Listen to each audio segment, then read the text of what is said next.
ಓದ್ಕೊಳ್ತೀನಿ, research ಮಾಡಬೇಕು, ನನ್ನ ಎಜುಕೇಷನ್ಗೆ help ಆಗುತ್ತೆ ಅಂತ ಮೊಬೈಲ್ ತೆಗೆಸ್ಕೊಂಡ್ಲು. ಬೇಗ ಮಲ್ಕೊಂಬ ಅಂತ ಹೇಳಿದ್ರು. ಇಲ್ಲಪ್ಪ, ನಾನು ಓದ್ಕೋಬೇಕು ಅಂತ ಹೇಳ್ತಾ ಇದ್ದ ಮಗಳು ಇವತ್ತು ಮಧ್ಯರಾತ್ರಿ ಮೊಬೈಲ್ ಇಟ್ಕೊಂಡು ರೀಲ್ಸ್ ನೋಡ್ತಾ ಇದ್ದಾಳೆ. ನನ್ನ ಮಗಳ? ಹಾಂ, ಅಲ್ಲ, ನಾನು ಹೇಳ್ಕೊಟ್ಟ ಸಂಸ್ಕಾರದಲ್ಲಿ, ನಾನು ಕೊಡ್ತಾ ಇರೋ ಪ್ರೀತಿಯಲ್ಲಿ ಏನಾದರೂ ಕಮ್ಮಿ ಆಯ್ತಾ ಭಗವಂತ? ಕರ್ದಿಯ ಶಿವಪ್ರಸಾದ್? ಭಗವಂತ, ಭಗವಂತ, ನನ್ನ ಮಗಳಿಗೆ ನಾನು ಕೊಡ್ತಾ ಇರೋ ಪ್ರೀತಿಯಲ್ಲಿ ಏನಾದರೂ ಕಮ್ಮಿ ಆಗಿದೆಯಾ? ಪ್ರೀತಿಯಲ್ಲಿ ಕೊರತೆ ಆಗಿದ್ರೆ ದುಃಖ ಆಗುತ್ತೆ ಶಿವಪ್ರಸಾದ್, ಸಂತೋಷ ಆಗಲ್ಲ. ಆದ್ರೆ ಪ್ರಣಿ ಸಂತೋಷವಾಗೇ ಇದ್ದಾಳಲ್ಲ, ನೀನೇ ನೋಡಿದ್ಯಲ್ಲ. ಅವಳು ಸಂತೋಷವಾಗಿರ್ಬೇಕು, ನಗ್ನಗ್ತಾ ಇರಬೇಕು. ಆದ್ರೆ ಓದೋ ಹುಡುಗಿ ಮಧ್ಯರಾತ್ರಿ 3 ಗಂಟೆವರೆಗೂ ಮೊಬೈಲ್ ಇಟ್ಕೊಂಡು ಕೂತ್ಕೊಂಡ್ರೆ ಅವಳ ಭವಿಷ್ಯ ಏನಾಗ್ಬೇಡ. ಇದು ತಪ್ಪು ಅಂತ ತಿದ್ದಿ ಬುದ್ಧಿ ಹೇಳಿ ಸರಿ ಹೋಗ್ಬೋದು. ಅಲ್ಲ ಭಗವಂತ, ನಾನು ಅವಳಿಗೆ ಬುದ್ಧಿ ಹೇಳಕ್ ಹೋಗಿ ಅವಳು ನಮ್ಮಪ್ಪನೇ ನನ್ನ ಬಗ್ಗೆ ತಪ್ಪು ತಿಳ್ಕೊಂಡಿದ್ದಾರೆ ಅಂತ ನನ್ನ ಬೇಜಾರು ಮಾಡ್ಕೊಂಡ್ಬಿಟ್ರೆ? ಈಗ ನಿನ್ ಮಗಳು ಭವಿಷ್ಯ ಮುಖ್ಯನಾ ಅಥವಾ ಅವಳು ನಿನ್ ಬಗ್ಗೆ ಏನ್ ಅನ್ಕೋತಾಳೆ ಅನ್ನೋದು ಮುಖ್ಯನಾ?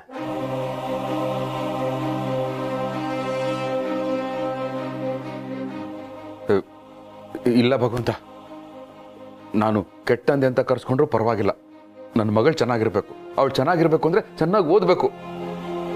ಆದ್ರೆ ಈ ಮೊಬೈಲಿಂದ ಎಲ್ಲಿ ಹಾಳಾಗ್ಬಿಡ್ತಾರೋ ಅಂತ ಭಯ ಆಗ್ತಾ ಇದೆ. ಶಿವಪ್ರಸಾದ್, ಮನುಷ್ಯರು ಮಾಡೋ ತಪ್ಪೇ ಇದು.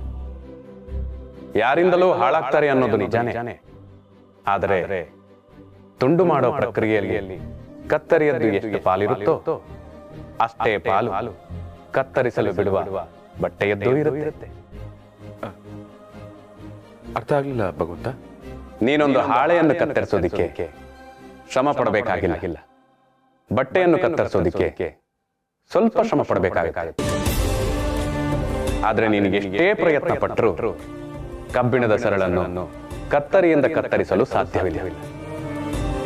ಇಲ್ಲಿ ಕತ್ತರಿ ತನ್ನ ಕೆಲಸವನ್ನು ನಿಷ್ಠೆಯಿಂದ ಮಾಡಿದರೂ ಕಬ್ಬಿಣದ ಸರಳು ತನ್ನನ್ನು ಕತ್ತರಿಸಲು ವಿರೋಧಿಸುತ್ತೆ. ಅಯ್ಯೋ ಭಗವಂತ, ನನ್ನ ಮಗಳ ಭವಿಷ್ಯದ ಬಗ್ಗೆ ಹೇಳು ಅಂದ್ರೆ ಕತ್ರಿ ಕಬ್ಬಣ ಅಂತ ಏನೇನೋ ಹೇಳ್ತಿದ್ದೆಲ್ಲ ಭಗವಂತ. ನಾನು ಏನೇನೋ ಹೇಳ್ತಿಲ್ಲ ಶಿವಪ್ರಸಾದ್. ನಿನ್ ಮನೆ ವಿಷಯ, ನಿನ್ ಮಗಳು ಭವಿಷ್ಯ ನನಗೆ ಆಗ್ಬೇಕು. ಭಗವಂತ, ಮಿಡ್ ನೈಟ್ ಅಲ್ಲಿ ಕಾಮಿಡಿ ಮಾಡ್ತಾ ಇದೆಯಲ್ಲ, ಪ್ಲೀಸ್ ನನ್ನ ಮಗಳ ಭವಿಷ್ಯ ಏನಾಗುತ್ತೆ ಅಂತ ಹೇಳು. ನಿನ್ ಮಗಳು ಭವಿಷ್ಯನ ನಿರ್ಧಾರ ಮಾಡೋದು ನಾನಲ್ಲ ಶಿವಪ್ರಸಾದ್, ಅವಳೇ. ಅವಳಂತರಾತ್ಮದಲ್ಲೂ 2 ಧ್ವನಿ ಇದೆ. ಒಂದು ಓದು ಅನ್ನುತ್ತೆ, ಇನ್ನೊಂದು ಮೊಬೈಲ್ ಬಳಸು ಅನ್ನತ್ತೆ. ಅವಳು ಯಾವುದಕ್ಕೆ ಮಣೆ ಹಾಕ್ತಾಳೋ ಅದರಂತೆ ಆಗ್ತಾಳೆ, ಅಷ್ಟೇ. ಏನೋ ಭಗವಂತ, ಈಗ ನಾನು ಹೋಗಿ ಹೇಳಿದ್ರೆ ಅವಳು ನನ್ನ ಬಗ್ಗೆ ಎಲ್ಲಿ ತಪ್ಪು ತಿಳ್ಕೊಳ್ತಾಳೋ ಅಂತ ಭಯ ಆಗ್ತಿದೆ. ನಿಮಗೊಂದು ವಿಷಯ ಗೊತ್ತಾ? ಮೊನ್ನೆ ಯಾವುದೋ ಮಗು ಅವ್ರ ಅಮ್ಮ ಮೊಬೈಲ್ ನೋಡಕ್ ಬಿಡ್ಲಿಲ್ಲ ಅಂತ ಸುಸೈಡ್ ಮಾಡ್ಕೊಂಡ್ಬಿಡ್ತಂತೆ.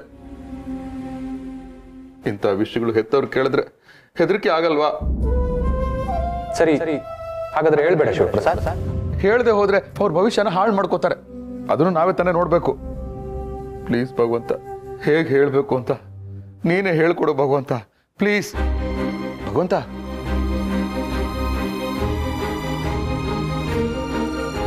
ಕತ್ರಿ ಅಂತ್ಯ, ಕಬ್ಬಣ ಅಂತ್ಯ, ನನಗೆ ಹೆಂಗ ಅರ್ಥ ಆಗಬೇಕು?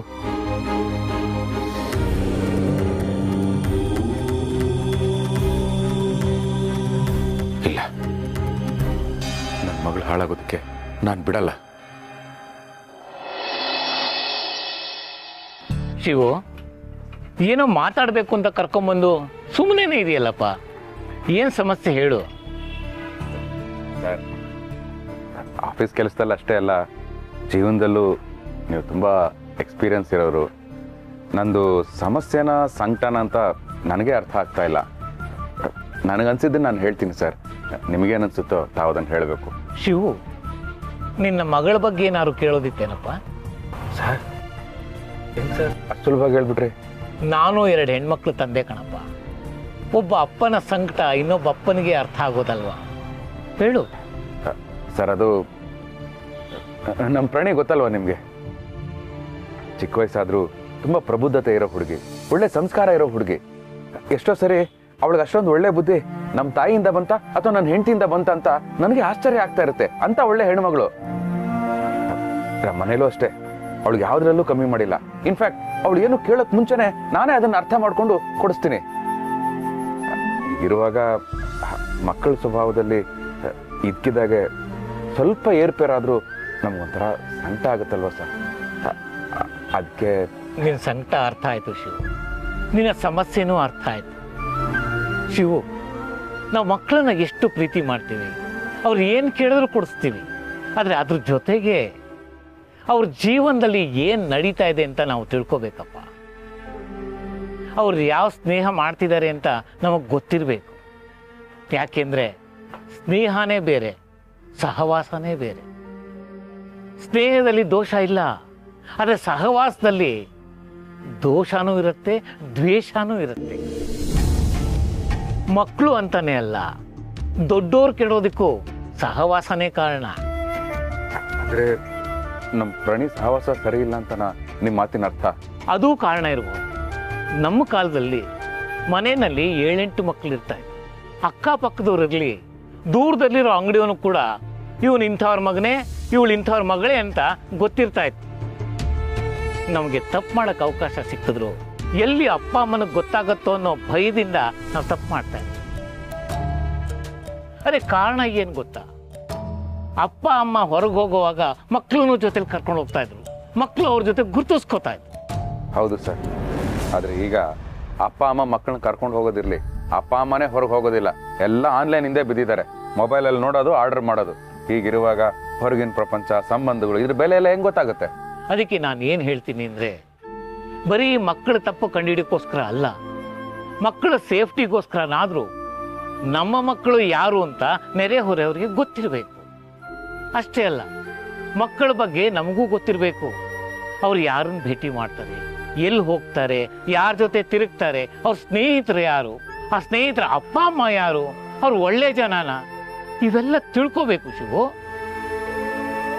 ಯಾವಾಗ ಮಕ್ಕಳು ಅಪ್ಪ ಅಮ್ಮನಿಗೆ ಎದುರುತ್ರ ಕೊಡೋಕೆ ಶುರು ಮಾಡ್ತಾರೋ, ಅಪ್ಪ ಅಮ್ಮನ ಅಸಡ್ಡೆಯಿಂದ ನೋಡೋಕೆ ಶುರು ಮಾಡ್ತಾರೋ, ಆಗಲೇ ನಾವು ಅರ್ಥ ಮಾಡ್ಕೋಬೇಕು ಮಕ್ಕಳು ಕೈ ಮೀರಿ ಹೋಗ್ತಾ ಇದ್ದಾರೆ ಅಂತ.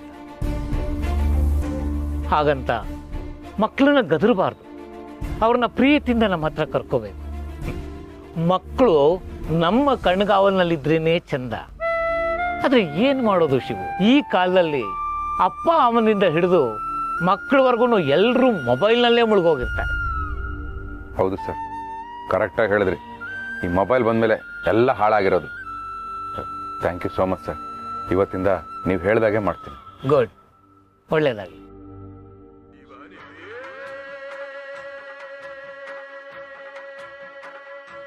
ಪ್ರಣಿ ಲೆಕ್ಚರರು ಇವರೇ ಕಾಲ್ ಮಾಡ್ತಿದ್ದಾರೆ.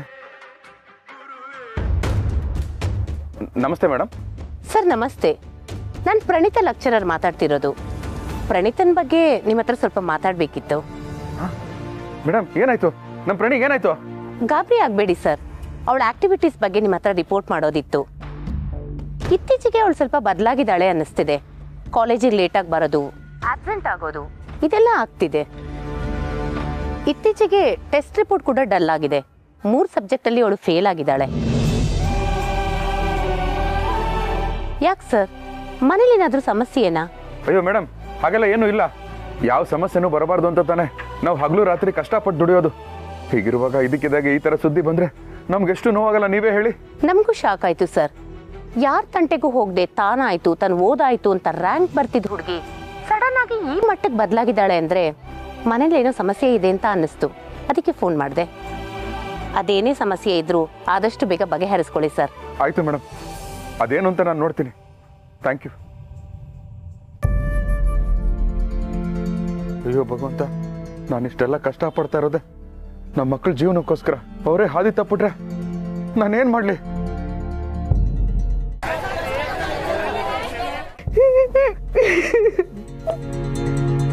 ಅಮ್ಮ ಅಳ್ಬೇಡ ಅಮ್ಮ. ತಾತ ಅಳ್ಬೇಡ. ಇಬ್ರು ಒಟ್ಟೊಟ್ಟಿಗೆ ಆದ್ರೆ ನಾನು ಯಾರ ಕಣ್ಣು ಅಂತ ಒರೆಸ್ಲಿ?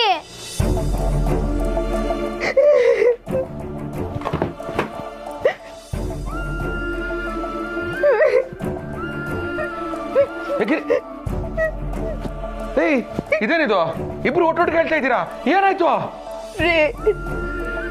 ಪ್ರಣಿ ಪ್ರಣಿ ಓ ಪ್ರಣಿ ಲೆಕ್ಚರರ್ ಫೋನ್ ಮಾಡಿದ್ರಾ ಅಯ್ಯೋ ನಾನು ಇನ್ನೇನೋ ಅನ್ಕೊಂಡೆ ಗಿರಿ ಎಕ್ಸಾಮ್ ಅಂದ್ಮೇಲೆ ಫೇಲು ಪಾಸು ಇದ್ದೇ ಇರುತ್ತೆ ಏನೋ ಈ ಸರಿ ಸರಿಯಾಗಿ ಓದಿಲ್ಲ ಅನ್ಸುತ್ತೆ ನೆಕ್ಸ್ಟ್ ಟೈಮ್ ಚೆನ್ನಾಗಿ ಮಾಡ್ತಾಳೆ ಬಿಡು ಅದಕ್ಕೆ ಯಾಕೆ ಹಿಂಗೆ ಅಳ್ತಾ ಕೂತಿದ್ದೀರಾ ಅಪ್ಪ ಅದಲ್ಲ ಮತ್ ನೀನೇನೋ ಮಾಡಿರ್ತೀಯ ಏನೋ ಮಾಡಿದೆ ಇರಪ್ಪ ನೋಡಿಲಿ ಅಕ್ಕನ ಫೋಟೋನ ಹೇಗ್ ಮಾಡಿದ್ದಾರೆ ಅಂತ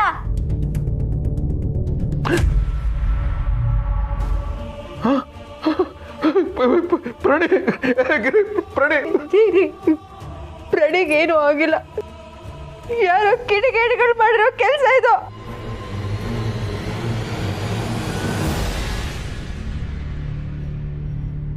ಏಯ್ ಪ್ರಣಿ ಅಲ್ಲ ರೂಮಲ್ಲಿ ಇದ್ದಾಳೆ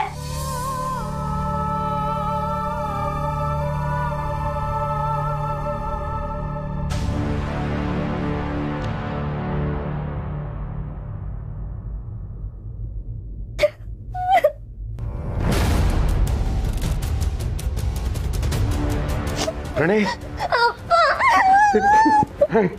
ಕಂದ ಕಂದ ಕಂದ ಅಳ್ಬೇಡ್ವೋ ಸಮಾಧಾನ ಮಾಡ್ಕೊಳ್ಳೋ ನೋಡು ಅಪ್ಪ ನಾನಿದ್ದೀನಿ ಅಳ್ಬೇಡ ಏನು ಹೆದರ್ಕೋಬೇಡ ಸಮಾಧಾನ ಮಾಡ್ಕೊ ಕೂತ್ಕೋ ಬಾ ಸಮಾಧಾನ ಮಾಡ್ಕೊ ಸಾರಿ ಅಪ್ಪ ನಾನು ನಿಮಗ್ ಸುಳ್ಳು ಹೇಳ್ಬಿಟ್ಟೆ ನಿಮ್ಗೆ ಅಮ್ಮಂಗೆ ಎಲ್ರಿಗೂ ಮೋಸ ಮಾಡ್ಬಿಟ್ಟೆ ಪ್ರಣಿ ನೀನ್ ನನ್ನ ಮಗಳು ಕಣಮ್ಮ ನೀನ್ ಸುಳ್ಳು ಹೇಳಕ್ ಸಾಧ್ಯ ಇಲ್ಲ ತಪ್ಪು ಮಾಡಕ್ ಸಾಧ್ಯ ಇಲ್ಲ ಮೋಸ ಮಾಡಕ್ಕಂತೂ ಸಾಧ್ಯ ಇಲ್ವೇ ಇಲ್ಲ ನೋಡು ಅದ್ಯಾವುದೋ ಫೋಟೋ ನೋಡಿ ನನಗೆ ಗಾಬರಿ ಆಗೋಯ್ತು ನೀನ್ ಸಮಾಧಾನ ಮಾಡ್ಕೊ ಮೊದ್ಲು ಸಮಾಧಾನ ಮಾಡ್ಕೊಂಡು ನಿಧಾನವಾಗಿ ವಿವರವಾಗಿ ಹೇಳು ಏನಾಯ್ತು ಅಂತ ಅದೇ ಅಪ್ಪ ನನ್ನ ಮನೆಗೆ ಶ್ರುತಿ ಅಂತ ಒಬ್ಳು ಫ್ರೆಂಡ್ ಬರ್ತಿದ್ಲಲ್ಲ ಅವಳು ನನ್ನ ತಲೆ ಎಲ್ಲ ಕೆಡಿಸ್ತಿದ್ಲು ಜಾಸ್ತಿ ಓದಕ್ ಹೋಗ್ಬಾರ್ದು ಅದರಿಂದ ಏನು ಪ್ರಯೋಜನ ಇಲ್ಲ ಲೈಫ್ನ ಎಂಜಾಯ್ ಮಾಡಬೇಕು ಅಂತೆಲ್ಲ ಹೇಳ್ತಿದ್ಲು ಮನೇಲಿ ಅಪ್ಪ ಅಮ್ಮಂಗೆ ಸುಳ್ಳು ಹೇಳೋದು ಹೆಂಗೆ ಅವ್ರಿಗೆ ಯಾವ ಮಾಡ್ತಿ ಕಾಲೇಜ್ಗಂತ ಹೋಗಿ ಹೆಂಗ್ ಬಂಕ್ ಮಾಡೋದು ಅಂತೆಲ್ಲ ಅವಳೇ ಹೇಳ್ಕೊಟ್ಟಿದ್ದು ನಿಮ್ಗೆ ಮೊಬೈಲ್ ಕೇಳು ಅಂತನೂ ಅವಳೇ ನನಗೆ ಹೇಳ್ಕೊಟ್ಟಿದ್ದು ಅವಳು ಅವಾಗ ಹೇಳಿದಾಗ ನನಗೆಲ್ಲ ಚೆನ್ನಾಗೇ ಅನಿಸ್ತಿತ್ತು ನನಗೇನು ಗೊತ್ತಿರ್ಲಿಲ್ಲ ಅದಕ್ಕೆ ಅವಳು ಹೇಳ್ದಾಗೆಲ್ಲ ಮಾಡ್ತಿದ್ದೆ ಆದ್ರೆ ಎಕ್ಸಾಮಲ್ಲಿ ಫೇಲ್ ಆದಾಗಲೇ ಗೊತ್ತಾಗಿತ್ತು ನಾನು ತಪ್ಪು ಮಾಡಿಬಿಟ್ಟೆ ಅಂತ ಅದಕ್ಕೆ ಅವಳನ್ನ ಅವಾಯ್ಡ್ ಮಾಡೋಕ್ಕೆ ಶುರು ಮಾಡಿದೆ ನೀನು ನನ್ನೇ ಅವಾಯ್ಡ್ ಮಾಡ್ತೀಯ ಅಂತ ನನ್ನ ಫೋಟೋ ಎಲ್ಲ ಹಂಗೆ ಎಡಿಟ್ ಮಾಡಿ ಸೋಷಿಯಲ್ ಮೀಡಿಯಾದಲ್ಲಿ ಹೇಗೆ ಹಾಕಿದಾಳೆ ನೋಡಿ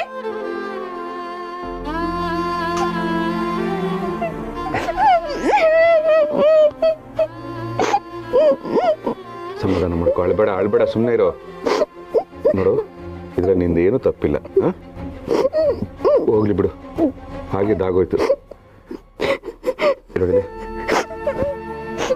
ಅವರ ಪೇರೆಂಟ್ಸಿಗೆ ಫೋನ್ ಮಾಡು ನಾನು ಮಾತಾಡ್ತೀನಿ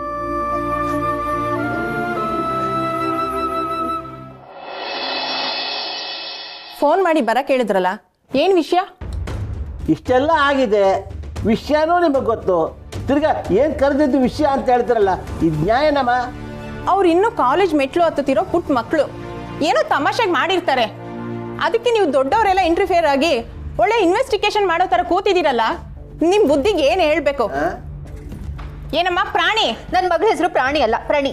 ಅದೇ ಈ ಥರ ಫಿಲಾಸಫಿ ಹೇಳ್ಸೋದಿಕ್ಕೆನಾ ನನಗೆ ಕರೆದಿದ್ದು? ಆಂಟಿ ಅದು ನೀ ಸುಮ್ಮನೆ ಇರು. ನಮ್ಮ ಬುದ್ಧಿಗೆ ಏನಾಗಿದೆ ಅಂತ ಕೇಳ್ತಾ ಇದ್ದೀರಲ್ಲ, ನೀವು ನಿಮ್ಮ ಮಗಳಿಗೆ ಸರಿಯಾಗಿ ಬುದ್ಧಿ ಹೇಳ್ಕೊಟ್ಟಿದ್ರೆ ಇಷ್ಟೆಲ್ಲ ಆಗ್ತಾನೆ ಇರಲಿಲ್ಲ. ಪ್ರಣೀತ್ ಚೆನ್ನಾಗೇ ಓದ್ಕೊಂಡಿದ್ಲು. ನಿಮ್ಮ ಮಗಳು ಅವಳ ತಲೆ ಕೆಡಿಸಿ ಓದೋದ್ರಿಂದ ದೂರ ಮಾಡಿ ಫೇಲ್ ಆಗೋ ಹಾಗೆ ಮಾಡಿದ್ದಾಳೆ. ಇನ್ ಮುಂದೆ ಇವಳು ನಿಮ್ಮ ಮಗಳ ಜೊತೆ ಸೇರಲ್ಲ ಅಂತ ಹೇಳಿದ್ದಕ್ಕೆ ಮೆಸೇಜಸ್ ಅಲ್ಲಿ ಚಚೆ ಹೇಳೋದಕ್ಕೆ ಹಿಂಸೆ ಅನ್ಸುತ್ತೆ. ಇಷ್ಟೆಲ್ಲ ಮಾಡಿದ್ದು ಸರಿ ಅಂತೀರಾ? ನೋಡಿ, ಕಾಲೇಜ್ ಟೈಮಲ್ಲಿ ಎಂಜಾಯ್ ಮಾಡ್ದಲೆ ಇನ್ಯಾವಾಗ ಎಂಜಾಯ್ ಮಾಡೋಕ್ಕಾಗುತ್ತೆ? ನನ್ನ ನಿಮ್ಮ ಏಜಲ್ಲಿ ಎಂಜಾಯ್ ಮಾಡೋಕ್ಕಾಗುತ್ತಾ? ಮಾಡ್ಲಿ ಬಿಡಿ, ಮಾಡೋ ವಯಸ್ಸು. ನೋಡಿ ಇವ್ರೆ, ನೀವು ನಮ್ಮನೆಗೆ ಬಂದಿದ್ದೀರಾ ಅನ್ನೋ ಒಂದೇ ಒಂದು ಕಾರಣಕ್ಕೆ ಕೋಪ ಬಂದರೂ ನುಂಗ್ಕೊಂಡು ಸಮಾಧಾನವಾಗಿದ್ದೀನಿ. ನೀವು ಸಿಂಗಲ್ ಪೇರೆಂಟ್ ಇರ್ಬೋದು, ಅದ್ರ ಬಗ್ಗೆ ನನಗೆ ಆಸಕ್ತಿ ಇಲ್ಲ, ಅದ್ರ ಬಗ್ಗೆ ನಾನು ಮಾತು ಕೂಡ ಆಡಲ್ಲ. ನೋಡಿ ಮೇಡಮ್, ನೀವು ನಿಮ್ಮ ಮಕ್ಕಳನ್ನ ಬೆಳೆಸಿ ಸಮಾಜಕ್ಕೆ ಬಿಟ್ಟಾಗ ನೀವು ಕಲ್ಸ್ಕೊಟ್ಟಂತ ಸಂಸ್ಕಾರ 4 ಜನಕ್ಕೆ ಒಳ್ಳೇದು ಮಾಡದೇ ಇದ್ರೂ ಚಿಂತೆ ಇಲ್ಲ, ಆದ್ರೆ ಕೆಟ್ಟ ಬುದ್ಧಿ ಕಲ್ಸ್ಕೊಡ್ಬಾರ್ದು. ಮಗಳ ನಡವಳಿಕೆ ನೋಡಿದ್ರೇನೆ ಗೊತ್ತಾಗುತ್ತೆ. ನೀವೆಂತ ಸಂಸ್ಕಾರ ಕಲ್ಸಿದ್ದೀರಾ ಅಂತ. ನೋಡಿ, ನನ್ನ ಮಗಳು ಇರೋದೇ ಹಾಗೆ. ಅವಳು 100 ಸಲ ತಪ್ಪು ಮಾಡಿದ್ರು ಅದನ್ನ ಸಾಲ್ವ್ ಮಾಡೋದಕ್ಕೆ ನಾನಿರೋದು. ಬೆಳೆಯೋ ಏಜು, ಮಾಡ್ಲಿ ಬಿಡಿ.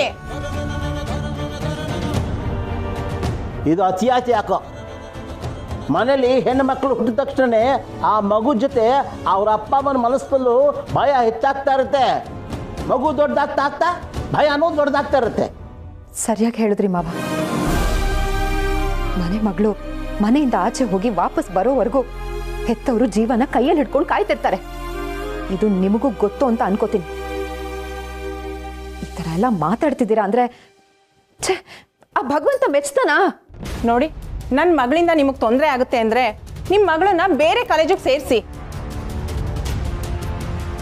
ಇಲ್ಲ ಅಂದರೆ ನಿಮ್ಮ ಮನೇನ ಬೇರೆ ಕಡೆ ಶಿಫ್ಟ್ ಮಾಡ್ಕೊಳ್ಳಿ. ನಿಮ್ಮ ಮಾತಿಗೆಲ್ಲ ನನ್ನ ಮಗಳನ್ನ ನಾನು ಕಂಟ್ರೋಲಲ್ಲಿ ಇಟ್ಕೊಳ್ಳೋದಕ್ಕೆ ಆಗೋದಿಲ್ಲ. ಅಲ್ಲ, ನಾನಂತೂ ಜೀವನದಲ್ಲಿ ಎಂಜಾಯ್ ಮಾಡಲಿಲ್ಲ. ಅಟ್ಲೀಸ್ಟ್ ನನ್ನ ಮಗಳಾದರೂ ಎಂಜಾಯ್ ಮಾಡಿಕೊಂಡು ಆರಾಮಾಗಿರ್ಲಿ ಅಂತ ಬಿಟ್ಟಿದ್ದೀನಿ. ಸುಮ್ಮನೆ ರೀ, ಸಾಕು. ನಾನು ಆಗ್ಲಿಂದ ನೋಡ್ತಾನೆ ಇದ್ದೀನಿ, ತಾಳ್ಮೆಯಿಂದ ಕೇಳ್ಕೊಳ್ತಾ ಇದ್ದೀವಿ. ನಿಮ್ಮ ಮಗಳನ್ನ ವಹಿಸ್ಕೊಂಡು ಮಾತಾಡ್ತಾ ಇದ್ದೀರಲ್ಲ.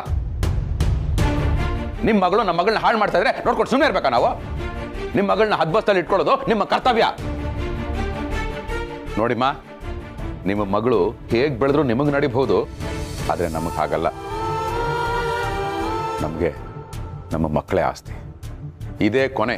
ಇನ್ನೊಂದು ಸರಿ ನಿಮ್ಮ ಮಗಳು ನಮ್ಮ ಮಗಳ ತಂಟೆಗೆ ಬಂದ್ರೆ ನಾನು ಶಿವಪ್ರಸಾದ್ ಆಗಿರಲ್ಲ, ರುದ್ರಪ್ರಸಾದ್ ಆಗ್ಬಿಡ್ತೀನಿ.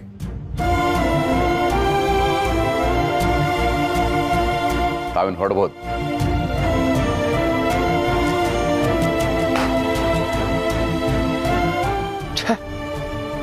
ಅಪ್ಪ ಅಮ್ಮನೇ ಸರಿ ಇಲ್ದಿದ್ರೆ ಮಕ್ಕಳಿಗೆ ಬೈದೇನು ಪ್ರಯೋಜನ? ಶಿವಪ್ರಸಾದ್, ಭಗವಂತ, ಅಪ್ಪ ಅಮ್ಮ ಸರಿ ಇಲ್ಲ ಅಂದಮೇಲೆ ಆಗಿರೋ ತಪ್ಪಿಗೆ ಮಕ್ಳಿಗಂದು ಏನ್ ಪ್ರಯೋಜನ ಅಂತ ಅನ್ಕೋತಿದ್ಯಲ್ಲ. ನೀನು ನಿನ್ ಹೆಂಡತಿ ಸರಿಯಾಗೇ ಇದ್ದೀರಲ್ವಾ? ಆದ್ರೂ ಪ್ರಣಿ ತಪ್ಪು ದಾರಿ ಯಾಕೆ ಹಿಡಿದ್ಲು? ಭಗವಂತ, ನಾನು ಗಿರಿ ಪ್ರಣಿಗೆ ಒಳ್ಳೆ ಸಂಸ್ಕಾರನೇ ಹೇಳ್ಕೊಟ್ಟಿದ್ದೀವಿ. ಅವಳು ತಪ್ಪು ಮಾಡಿರೋದು ಅವಳ ಯಾರೋ ಶ್ರುತಿ ಸಹವಾಸದಿಂದ. ಹೆತ್ತವರು ಹೇಳ್ಕೊಡೋ ಸಂಸ್ಕಾರಕ್ಕಿಂತ ಸ್ನೇಹಿತರ ಸಹವಾಸವೇ ದೊಡ್ಡದು ಅಂತ ಒಪ್ಕೋತೀಯ? ಒಪ್ಕೊಳಕ್ ಹೇಗೆ ಸಾಧ್ಯ ಭಗವಂತ? ಆಗಲ್ಲ. ನಾವು ನಮ್ಮ ಮಕ್ಕಳಿಗೆ ಎಲ್ಲ ಕಲ್ಸ್ಕೊಟ್ಟಿದೀವಿ, ಎಲ್ಲ ಹೇಳ್ಕೊಟ್ಟಿದೀವಿ ಅಂತ ಅನ್ಕೊಳ್ತೀವಿ. ಆದ್ರೆ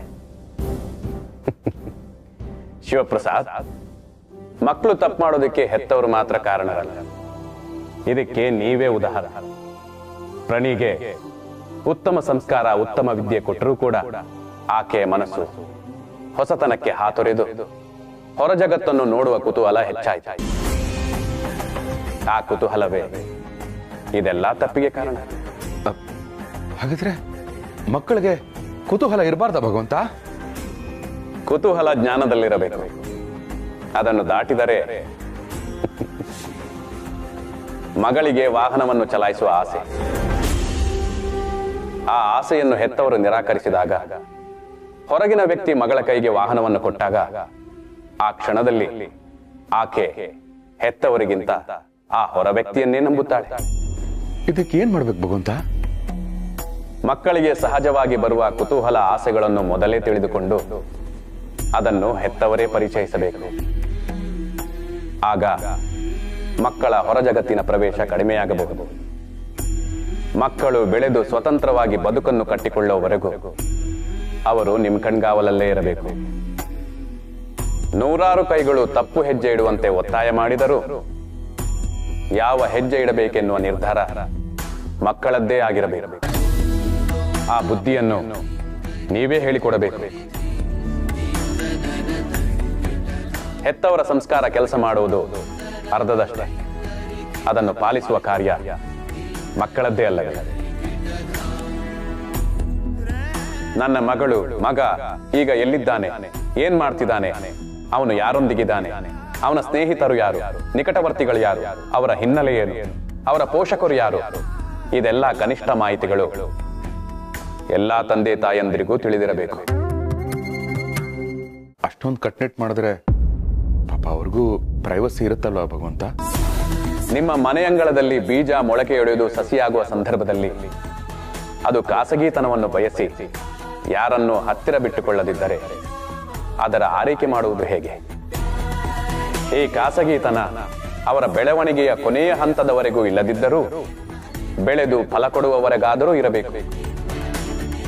ಜೀವನದಲ್ಲಿ ಪುನಃ ಬರದೇ ಇರುವುದು ಪ್ರಾಣ, ಕಾಲ, ಯೌವನ. ಬಂದು ಹೋಗುವುದು ಆಸ್ತಿ, ಕಷ್ಟ, ರೋಗ. ಬಂದು ಹೋಗದೇ ಇರುವುದು ವಿದ್ಯೆ, ಸ್ನೇಹ, ಸಂಬಂಧ. ಆದರೆ ಸ್ನೇಹವನ್ನು ಅರಿವಿನಿಂದ ಮಾಡಬೇಕೇ ಹೊರತು ಅವಸರದಿಂದಲ್ಲ.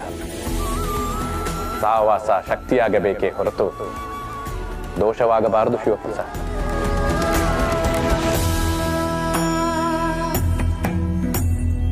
ಭಗವಂತ, ರೀ ಸಾಕು ಬಿಡ್ರಿ. ನೀವು ಅವತ್ತು ಹೇಳಿದಾಗ ನಾನು ಅರ್ಥ ಮಾಡ್ಕೊಳ್ಳಿಲ್ಲ. ಇವತ್ತು ನನ್ನ ತಪ್ಪೇನು ಅಂತ ಅರ್ಥ ಆಗಿದೆ. ಪ್ರಣಿ, ಸಮಸ್ಯೆನ ಮಕ್ಕಳು ನೋಡೋದಕ್ಕೂ ತಂದೆ ತಾಯಿ ನೋಡೋದಕ್ಕೂ ವ್ಯತ್ಯಾಸ ಇದೆಮ್ಮ. ಸಮಸ್ಯೆ ಆದಾಗ ತಾಯಿ ಕ್ಷಮಿಸೋ ಮನಸ್ಥಿತಿಲಿರ್ತಾಳೆ, ತಂದೆ ತಿದ್ದೋ ಮನಸ್ಥಿತಿಲಿರ್ತಾನೆ. ಇದನ್ನು ಅರ್ಥ ಮಾಡ್ಕೋಬೇಕಮ್ಮ. ಸಾರಿ ಅಪ್ಪ.